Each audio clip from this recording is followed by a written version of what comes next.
Welcome, good evening, and hello. Thank you so much for joining us today. My name is Jim Karl. I am the Senior Director of Film Programming at the Carolina Theater of Durham, and I'm also the founder of the Nevermore Film Festival.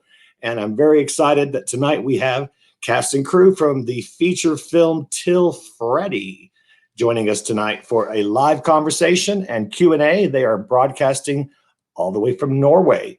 So let's get started. Let's bring in our co-moderator for this event. Her name is Ronnie Rozbox. Hi, friends. Ronnie is a member of the jury on Nevermore, and she is also a fantastic social media coordinator. So all those email blasts and Twitter and Instagram, that's all thanks to Ronnie. And Chuck Wheeler. Let's not forget Chuck Wheeler. Don't forget Chuck Wheeler. All right, let's bring in some people into the chat. So first of all, we have the producer of this film. His name is Karl Oskar Åsli. Karl. Hi. Hey, Karl, how you doing? Very good. Thanks for having us. Wonderful to see you. Hey. All right, next up is the lead actor from this film, Freddie himself. It is Nicolai, Narvesen lead. Hey, guys. Nicolai, so good to see you. Good to see you too. Pleasure to be here. Thank you so much. And last, we have the director, the writer, the editor, and one of the actors as well for this film, Viljar. Hey, guys. Hey, Viljar, good to see you. Likewise. Wonderful. So all three of you are broadcasting from Norway, I see. Yes. Yep. Well, wonderful. So glad to have you guys. And from what I understand, the three of you guys know each other from university. Is that right? That's right. Yeah. Me and Viljar took our bachelor in film and TV production, and Nicolai did the 3D and VFX, and we had a lot of cooperation between the two studies. So, and Nicolai, you told me earlier that you are in animation. You went to animation? Yeah, that's true. Bachelor's in animation and visual effects. So I pretty much failed that to be part of this movie. But it was worth it. No animation projects coming up? I'm sorry, what did you say? No animation projects coming up? No animation projects, no. All right. Well, I'd rather be in more movies if I had the choice. Well, then let's just jump into it. Who came up with the idea for this film? Viljar, was that you? Yes, that was me. I came up with the idea. Viljar, I don't know, it feels weird. Yeah. What was the inspiration for this? I'm not really sure what the inspiration was, but it started out as a short script. If you remember the scene with where we first introduced the box, it started out as a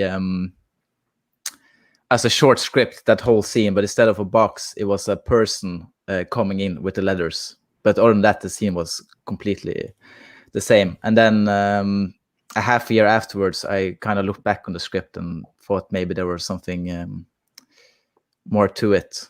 And I've always been fascinated with like fate and the future and stuff like that. Yeah. That's awesome. How did you end up casting everyone? Were all of you friends just because of school, or was it you found random people off the street and drug them into the woods, or how did that work? I don't have a lot of creativity, so and I'm not good at making characters. So I thought I'd just use the people I already know. So I kind of, before I wrote the script, I kind of asked them, "Do you want to be part of the film?" And then they said yes. And then I wrote the script around their personalities. And then the only one I didn't actually for was Nicolai himself. He's the only one that's not specifically based on him, actually. Who is he based on? Another friend of mine who went to the same university, but he didn't have the chance to be part of it. But it worked out brilliantly with Nicolai. Is he happy with his portrayal by Nicolai? I think it's a very different type of character. No, they're very different people.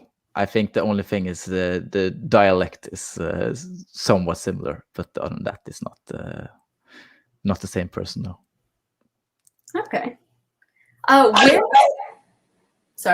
it filmed? Where it was filmed? It was filmed in a small town named Steinkjer, where the university are located. So it's filmed in the forest right outside of that town. Okay. Is all of Norway pretty? Sorry, what? Is all of Norway that beautiful? Yeah, I would think so. Yeah. It's even more beautiful other places. That's just the tip of the iceberg.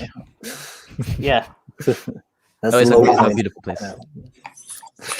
So I have a question for you guys. You guys were all friends before you made this movie. Then you spent all this time together. I assume you guys are still hanging out after the making of this film? Yeah, I mean, me and Viljar are actually taking a master's degree right now together, and working on new projects. So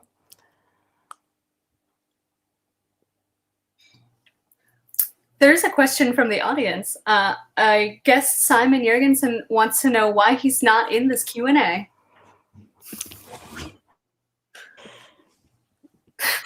do you want to answer that, Viljar?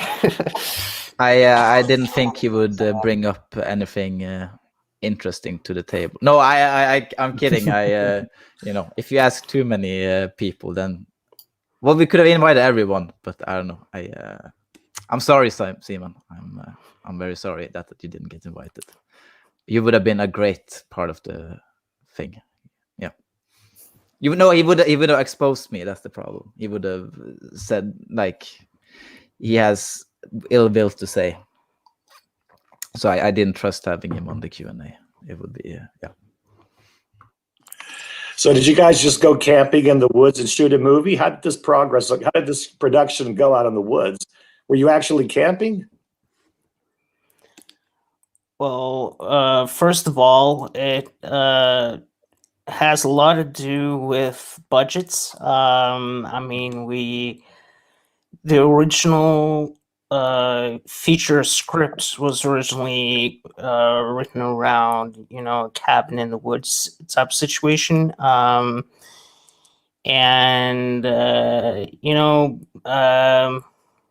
money is always an issue when shooting films, and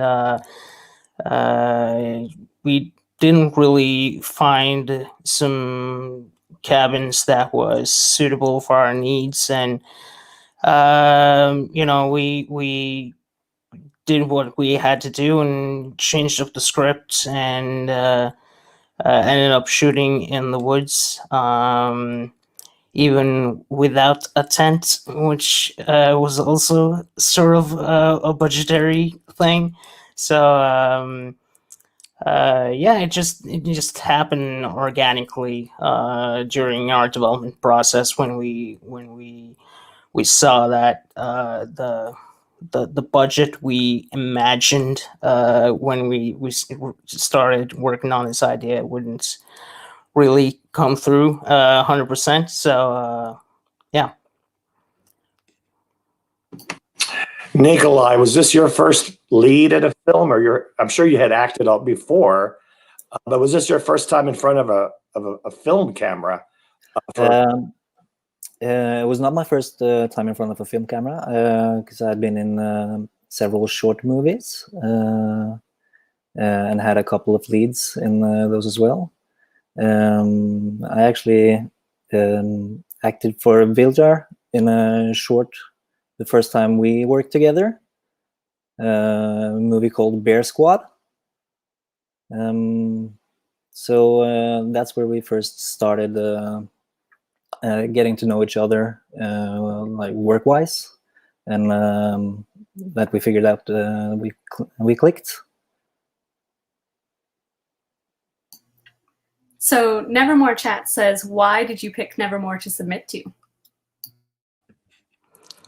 Well, last year we were selected to Nightmares Film Festival, and where we won best thriller, and it was through there we met a lot of great filmmakers, and it's a great community both there and as well as it is here. So it was actually through Nightmares that we heard a lot of great things about Nevermore, and we knew that it was a great fit for TIL FREDDY. So it was kind of a no-brainer when we heard about you guys. Yeah, Jason Tostovan and the crew over at Nightmares are phenomenal. I've known those guys for many, many years. Bunch of scoundrels, but we love them. So yeah, so tell me a little bit about the actual production shoot itself. What was the most challenging thing about being out in the woods for so long? How many days were you guys out there? Any particular favorite scenes that you guys remember shooting? Tell us some funny stories about what happened out there in production that we don't get to see in the movie. Well, I think for me at least, being the hardest part is just being outside in the woods. You can't really control anything, and Norway is just really the worst place to film outside because it's completely changing. It's there's no day where it's completely sunny the whole day. Suddenly it starts raining and stuff like that. And but it was a lot of fun. I think my favorite thing was fighting with Nicolai. Was my favorite moment in the whole film. It's was actually the most relaxed, and I don't know. It was maybe you can talk more about that if you want. Yeah, no, I agree with that. That was a good day of shooting. I got to beat up my boss and duct tape him to a tree. So that was a good day of work. How long did it take to get out of that tape? I had a similar question because I've seen the film twice, and when Nicolai tapes you to that tree, the camera picks up, he wraps your hair in that as well.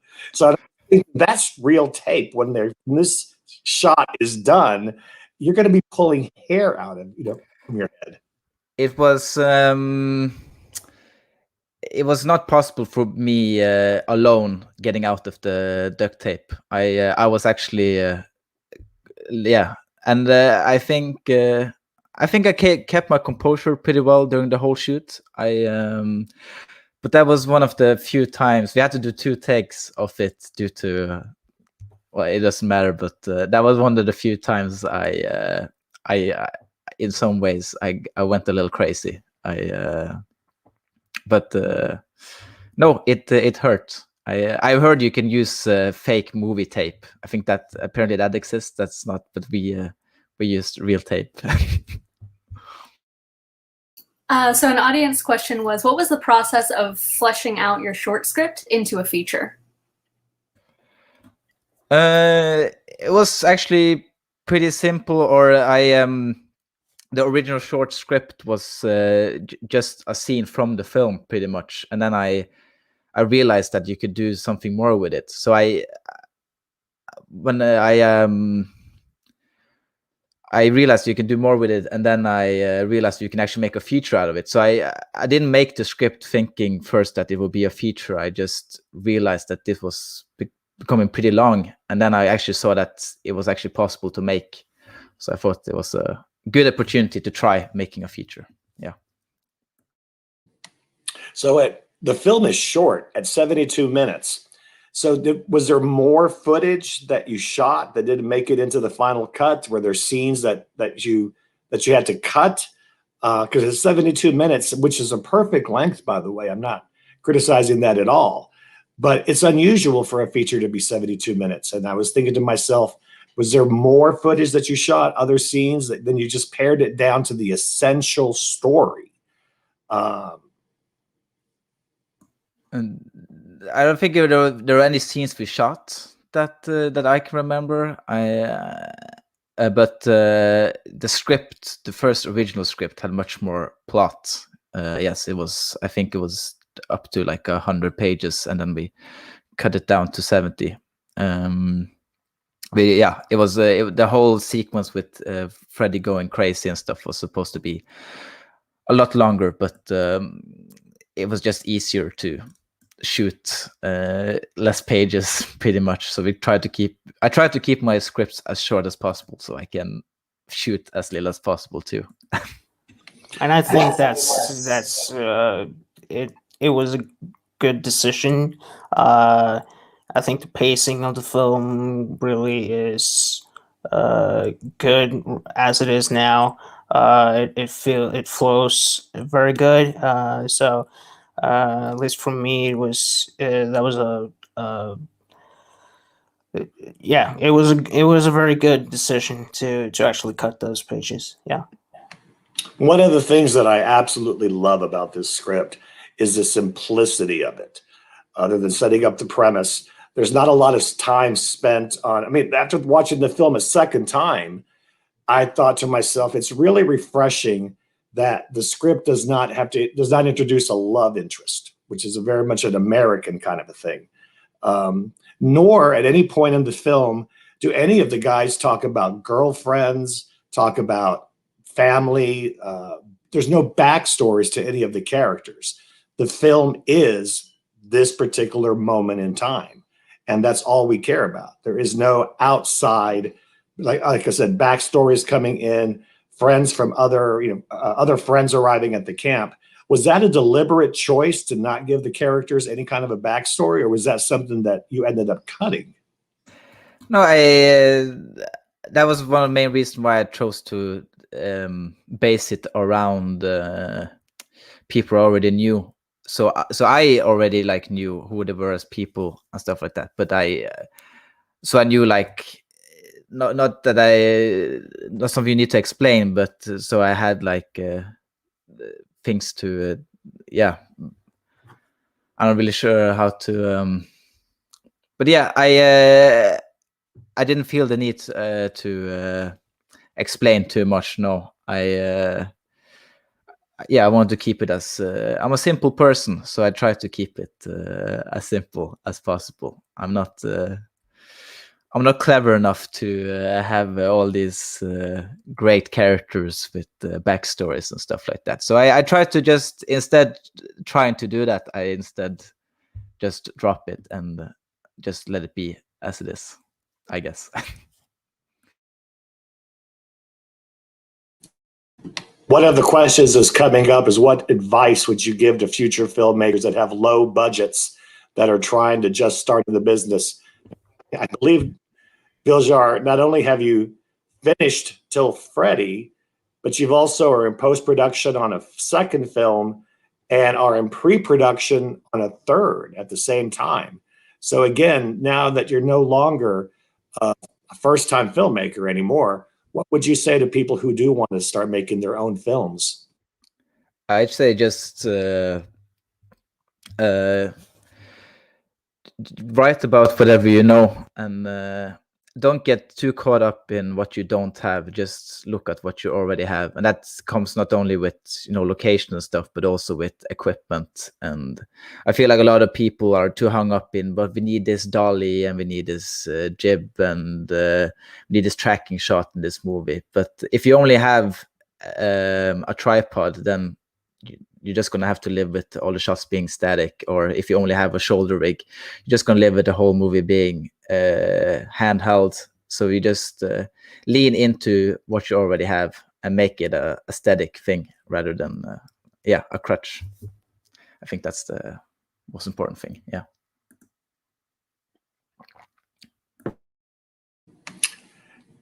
Karl, it looks like you're muted right now, so let's bring you back on.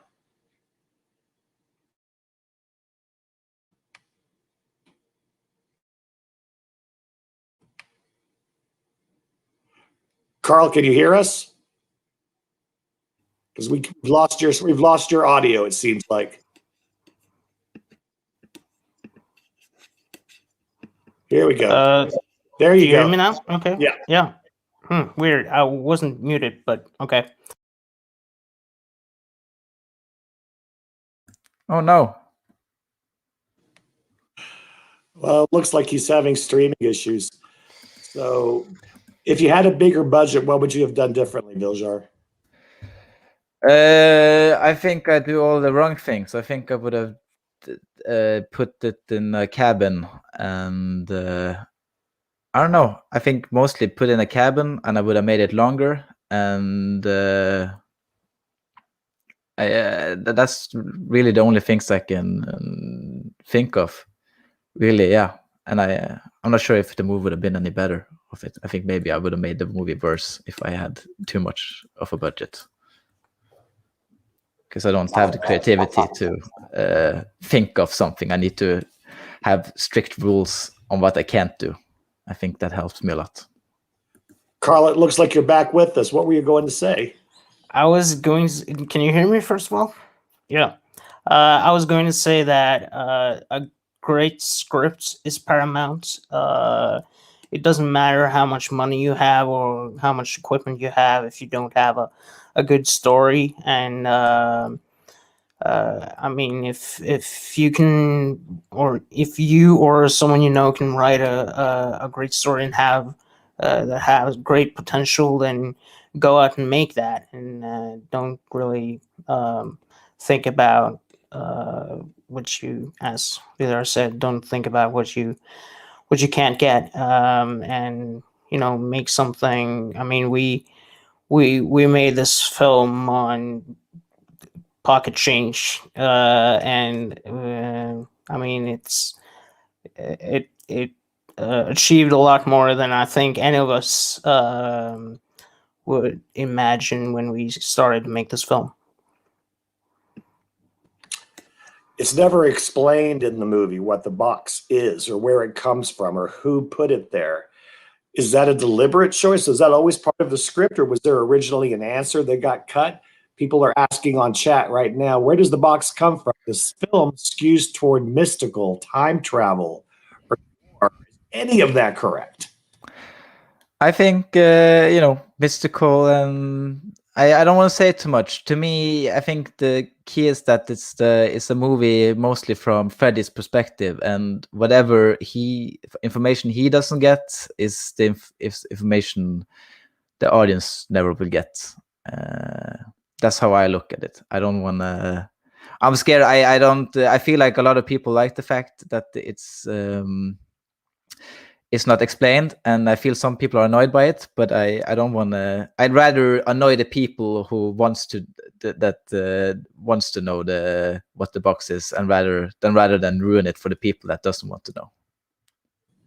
One of the things that I do have to comment on, having watched the film several times now, the shot of the box itself, how big it is. And I remember watching the scene where Nicolai is packing to go on the trip, and he opens up the duffel bag and then shoves this huge box into the top of the duffel bag that takes up half the duffel bag. And I thought to myself, Freddy, why don't you just take the letters out of the box and put them in a smaller box and put that in your backpack? Why do you need the big box?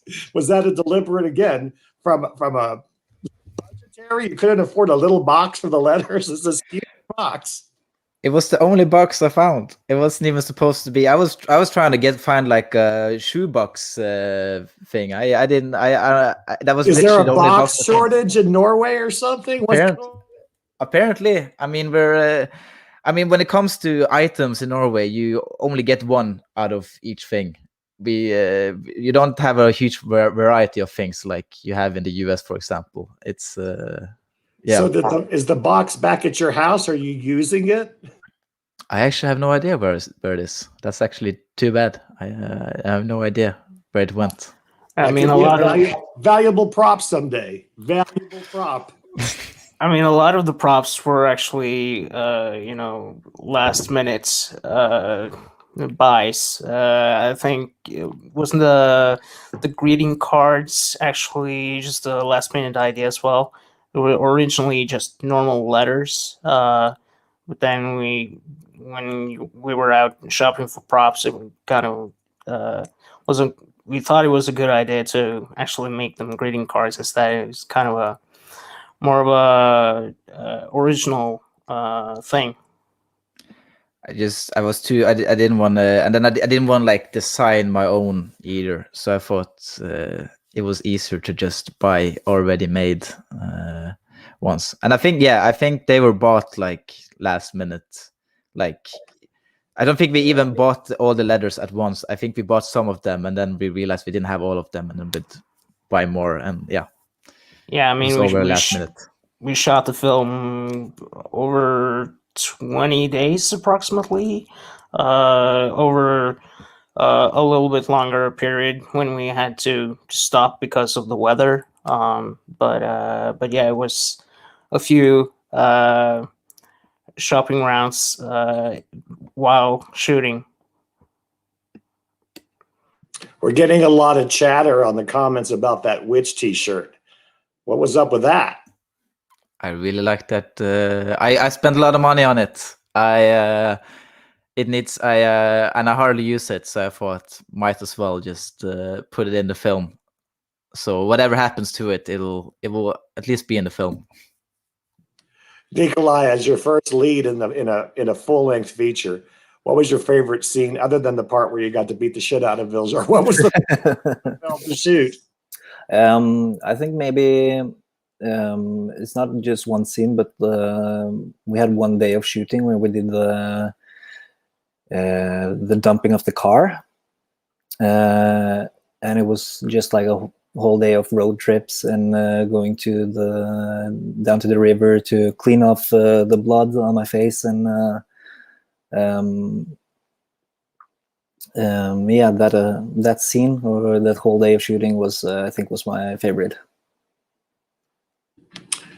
And Viljar, as a director, what was the day that you had? What was the day that you look back on now and think to yourself, I never want to go through that kind of a day again? Did you even have one, or did the shoot just go perfectly?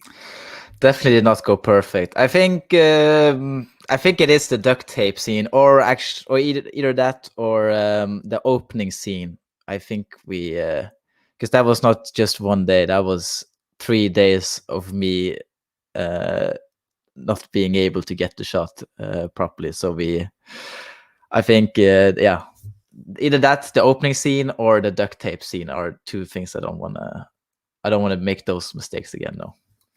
Hey, Ronnie, glad to see you back. We can't hear you, Ronnie. All of my internet died across all of my devices, and I was just like, oh no, what happened? But I'm back. Hello. What did I miss? Where did you get the witch shirt? It's a online ceramics. It was actually part of the A24. It was like limited edition. Now I just sound like I'm flexing, but no, it was just like I actually never buy clothes, and that was the one thing I looked at it and I need it. That was yeah. So where do you get clothes? Presents and stuff like that. I buy clothes, but that was one of the few things where I enjoyed buying it. Like I actually wanted it. Yeah, I'm not a stylish person at all. And Karl, going back to being in the producer seat, what does it mean to be a producer? If somebody were to walk up and ask, what did you do? What would you say? If I want to be a producer, what does it entail for you? Well, to tell you the truth, I mean, it's a lot of the quote unquote boring stuff of filmmaking.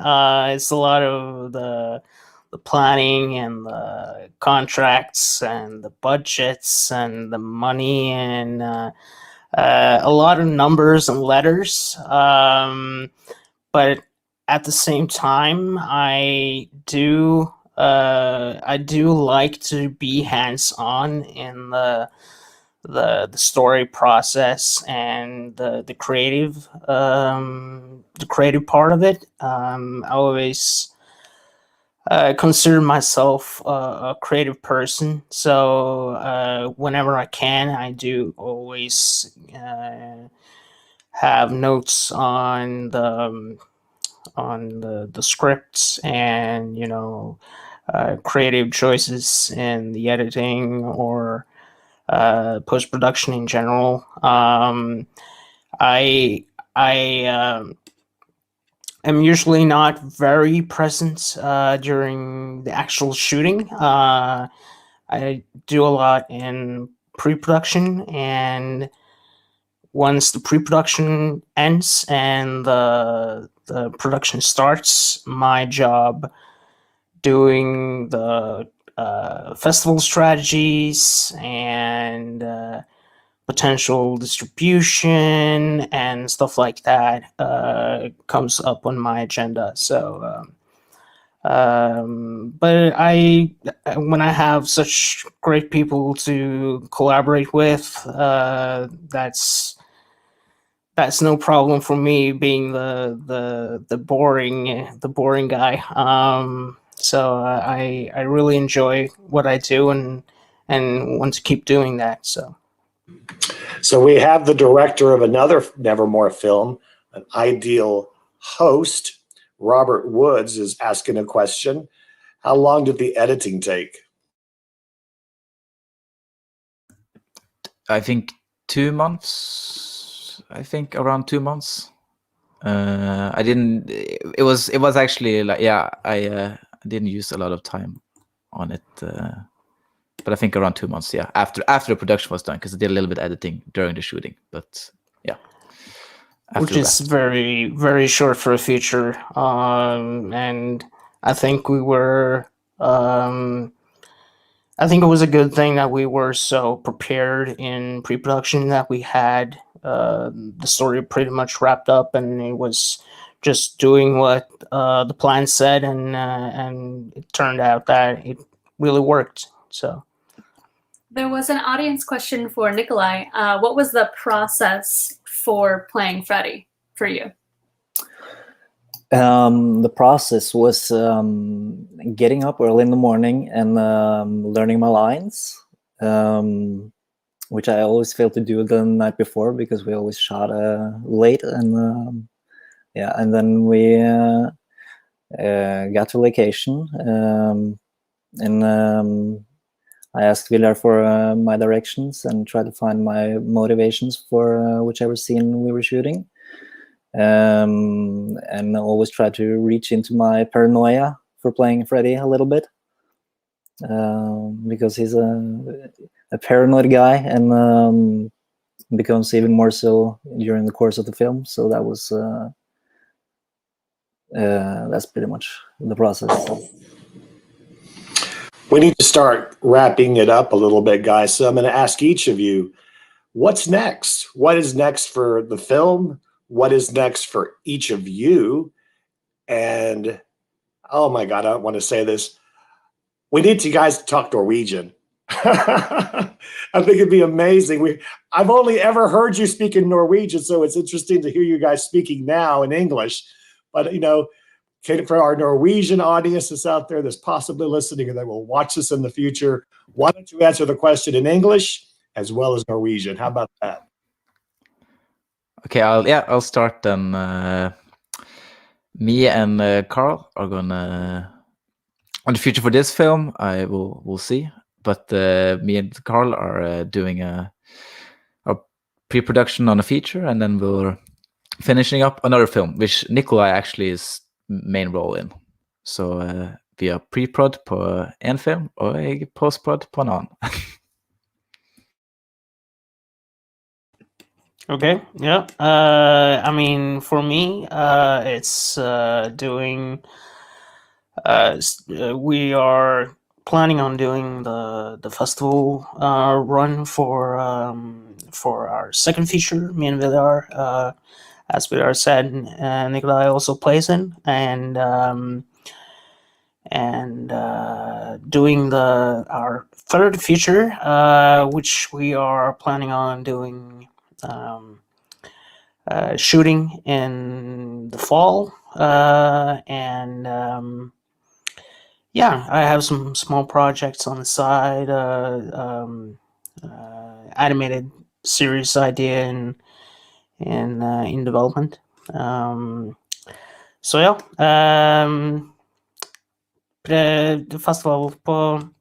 festivalrunde på den andre spillefilmen vår, så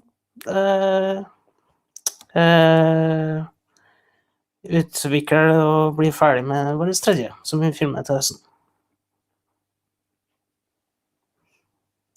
All right. So I'm hoping to move to Oslo as soon as this pandemic is over, so I can start going to auditions and try to get some more roles in more movies. Ja, ønsker å flytte til Oslo, prøve lykken der og gå på audition. Congratulations to all three of you. Seriously, beautiful film. We loved it. So happy that it played at Nevermore. So from Nevermore, thank you to Nicolai, Viljar, Karl, and our co-moderator, Ronnie. We are signing out. Guys, thank you so much. We are signing off. Happy Nevermore. Thanks for submitting. Thank you for having us. Happy Thank you so Nevermore. much for having us.